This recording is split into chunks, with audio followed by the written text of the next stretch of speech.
नमस्कार। आपका अखबार के YouTube चैनल पर आपका स्वागत है। मैं हूं प्रदीप सिंह।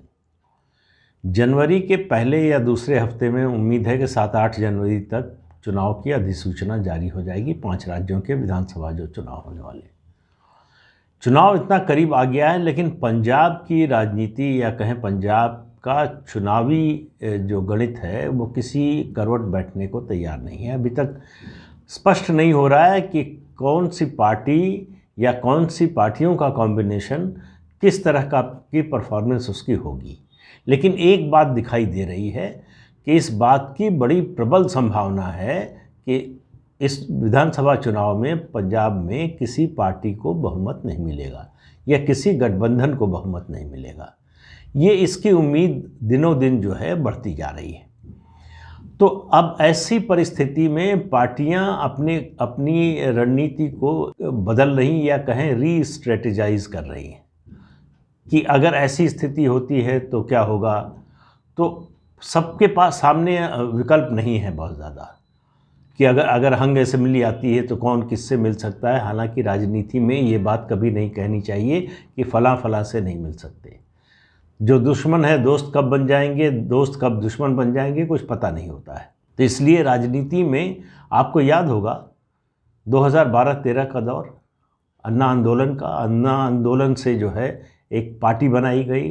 अन्ना को धोखा देके, उसका नाम आम आदमी पार्टी है, और उसके नेता अरविंद केजरीवाल घूम घूम कर अपने बच्चों की शपथ खाते थे कि कुछ भी हो जाए न कांग्रेस को समर्थन देंगे और न कांग्रेस से समर्थन लेंगे।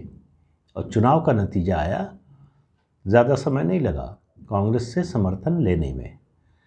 तो इसलिए ये अगर चुनाव से पहले नेता कसम खाते हैं, वादा करते हैं, घोषणाएं करते हैं, इस तरह की राजनीतिक बातों की कि फलां के साथ नहीं जाएंगे या ये काम नहीं करेंगे, तो उस पर भरोसा मत कीजिए।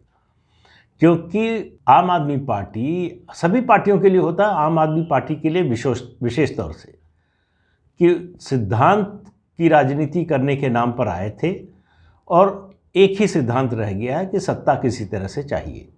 तो आम आदमी पार्टी में बहुत बेचैनी है, वो दिल्ली से बाहर कहीं निकल नहीं पा रही है। लगभग 10 साल होने जा रहे हैं पार्टी बने हुए, लेकिन अभी तक पार्टी दिल्ली से बाहर किसी राज्य में अपने पैर नहीं जमा पाई है।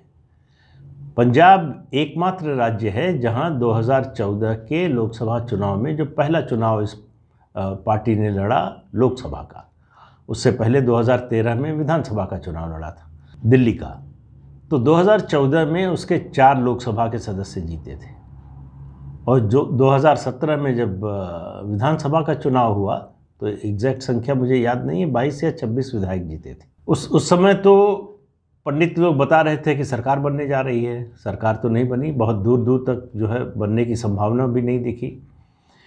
लेकिन आम आदमी पार्टी और ख़ास तौर से अरविंद केजरीवाल बहुत बेचैन है।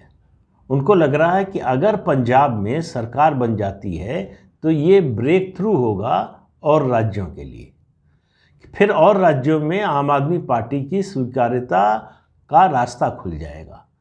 तो इसलिए किसी कीमत पर चाहिए तो फिर किसी के साथ जाना पड़े तो कोई हर्ज नहीं है। तो साथ किसके जा सकते हैं? ये जो नया गठबंधन बन रहा है कैप्टन अमरिंदर सिंह की पंजाब लोक कांग्रेस का, भारतीय जनता पार्टी का, और उसके अलावा अकाली दल के एक धड़े का, इसके साथ तो जाने का सवाल नहीं है। अकाली दल बीएसपी साथ लेगी नहीं, तो कुल मिलाकर बचता है एक ही रास्ता, और वो रास्ता है कांग्रेस का। और ये आम आदमी पार्टी का आजमाया हुआ रास्ता है। क्यों कह रहा हूँ? 2013 को याद कीजिए। 2013 में कांग्रेस के समर्थन से पहली बार जीवन में मुख्यमंत्री बने थे अरविंद केजरीवाल। क्या 2022 में फिर से कांग्रेस और अरविंद केजरीवाल पंजाब में सरकार बनाने के लिए सामने आएंगे, साथ आएंगे? क्योंकि अगर हंग असेंबली आती है तो सबसे ज़्यादा जो 4 कॉम्बिनेशन जो दिखाई दे रहे हैं दलों के, वो उनमें से इन्हीं 2 पार्टियों के साथ आने की सबसे प्रबल संभावना है। बीजेपी कांग्रेस नहीं आ सकते, अकाली दल और बीजेपी, अगर बीजेपी अलग लड़ रही होती तो शायद साथ आ जाते, लेकिन अब चूंकि कैप्टन अमरिंदर सिंह है तो इसलिए जो है आने का कोई सवाल अभी फ़िलहाल तो नहीं दिखाई दे रहा है। ऐसे में बहुत कुछ निर्भर करेगा इस बात पर कि बीजेपी का गठबंधन जो कैप्टन अमरिंदर सिंह के साथ है वो कैसा करता है। देखिए, इसमें पेश बहुत सारे हैं। आप लगातार देख रहे होंगे कि कांग्रेस अध्यक्ष, प्रदेश अध्यक्ष नवजोत सिंह सिद्धू अपने मुख्यमंत्री पर, पहले कैप्टन अमरिंदर सिंह पर और अब चरणजीत सिंह चन्नी पर लगातार हमलावर है, उनके खिलाफ बोल रहे हैं। चरणजीत सिंह चन्नी को अपमानित करने का कोई मौका छोड़ते नहीं। क्यों कर रहे हैं ऐसा?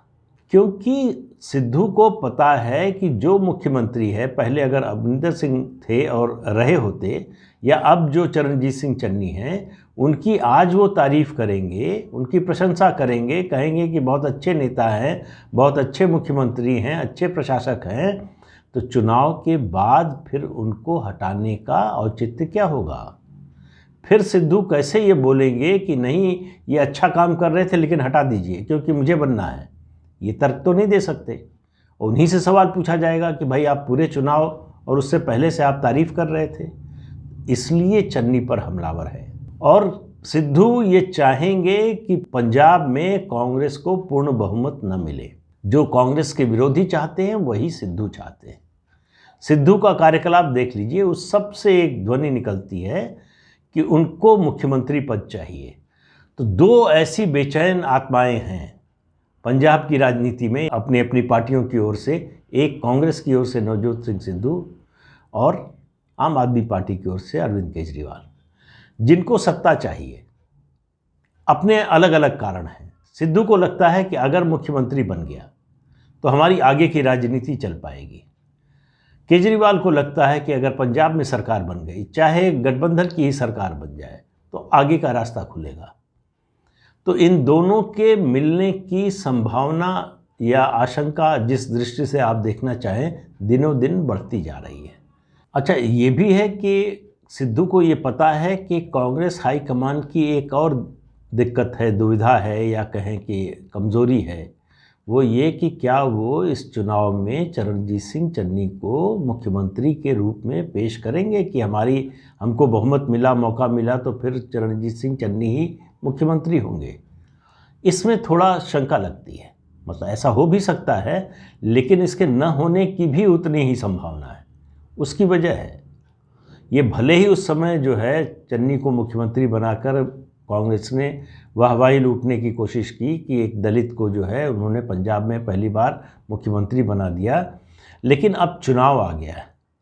सवाल यह है कि मुख्यमंत्री तो दलित को बना दिया है, अगर अगली बार के लिए भी प्रोजेक्ट करते हैं चन्नी को मुख्यमंत्री के रूप में, तो जट सिखों के अकाली दल की ओर या कैप्टन अमरिंदर सिंह की ओर चले जाने का खतरा है। देखिए, हरियाणा बगल में देख लीजिए, वहाँ जो जाट समुदाय है उसकी बीजेपी से और कोई नाराज़गी नहीं है। उसकी नाराज़गी ये है कि हम यहाँ ये जाट प्रमुख जो है, जाट बहुल जो राज्य है, वहाँ भी हमारा मुख्यमंत्री नहीं बनेगा तो कहाँ बनेगा।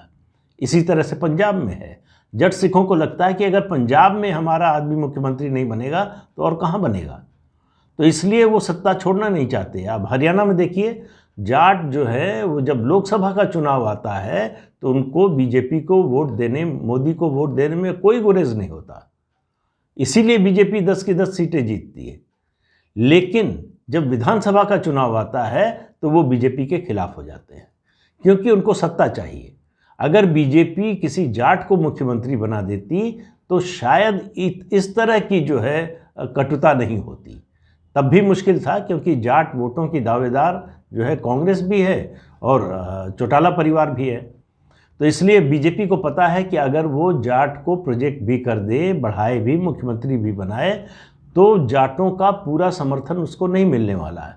दूसरा, जो गैर जाट जातियां जो उसके साथ हैं जाटों के विरोध में, वो भी बिखर जाएंगी, तो दोनों हाथ से चले जाएंगे। तो इसलिए बीजेपी की समस्या ये बनी रहने वाली है जाटों को लेकर हरियाणा में। उसी तरह का संकट कांग्रेस के सामने जट सिखों को लेकर पंजाब में है कि क्या ये वो संदेश देना चाहेगी कांग्रेस चुनाव में कि अब हम किसी जट सिख को मुख्यमंत्री नहीं बनाने वाले हैं। ये दुधारी तलवार है। एक काम तो आपने कर लिया कि एक दलित को मुख्यमंत्री बना दिया, दलितों में एक संदेश दे दिया। अब सवाल ये है, अगर कोई जट सिख अगली बार मुख्यमंत्री नहीं बनने वाला है तो जट सिख क्यों नहीं और कोई दूसरा घर तलाशेंगे।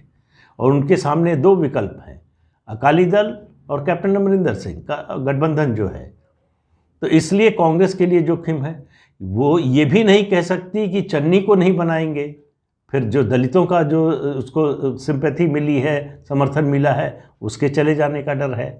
तो सबसे ज़्यादा मुश्किल में कांग्रेस पार्टी है, जहां अंदर भी राजनीति हो रही है, बाहर की राजनीति भी उसको प्रभावित कर रही है। लेकिन आप ये मानकर चलिए कि मान लीजिए एक हाइपोथेटिकल सिचुएशन है, अभी किसी को मालूम नहीं है कि क्या होगा, नतीजा क्या निकलेगा। मान लीजिए कि हंग असेंबली आती है, एक तरह से 4 वे डिवीज़न, किसी के पक्ष में थोड़ा सा ज़्यादा कम हो सकता है, हो जाता है। और ये हो जाता है कि कोई 2 गठबंधन या 2 पार्टियां मिलेंगी तभी सरकार बनेगी। तो मेरा मानना है कि सबसे ज़्यादा संभावना कांग्रेस और आम आदमी पार्टी के मिलने की है। इसमें अरविंद केजरीवाल को कोई समस्या नहीं होगी। क्यों नहीं होगी? कि सिद्धू को भी नहीं होगी। सिद्धू को मालूम है कि ऐसी स्थिति में ही वो मुख्यमंत्री बन सकते हैं, और सिद्धू जो है आम आदमी पार्टी को इसके लिए तैयार कर सकते हैं। कांग्रेस में अगर कोई है तो वो सिद्धू हैं, जिनके लिए ये करना आसान है। और आम आदमी पार्टी के लिए सिद्धू को मुख्यमंत्री बनाना किसी कांग्रेसी की तुलना में ज़्यादा सहूलियत वाला होगा, क्योंकि सिद्धू ने आम आदमी पार्टी के साथ अपना जो बैक चैनल है वो बंद नहीं किया है। तो सिद्धू जो है वो एक तरह से कॉमन फैक्टर बन जाएंगे कांग्रेस और आम आदमी पार्टी के बीच में। केजरीवाल को किसी और कांग्रेसी की तुलना में सिद्धू से कम दिक्कत होगी। अब डिपेंड करेगा कि मुख्यमंत्री कौन बनता है। मुख्यमंत्री वही बनेगा जिस पार्टी के, इन दोनों पार्टियों में से जिसके पास सीटें ज़्यादा होंगी। ऐसे में मामला फंसेगा, क्योंकि कांग्रेस फिर से क्या दिल्ली का प्रयोग दोहराना चाहेगी। दिल्ली में आम आदमी पार्टी को समर्थन दिया और कांग्रेस का सफाया हो गया।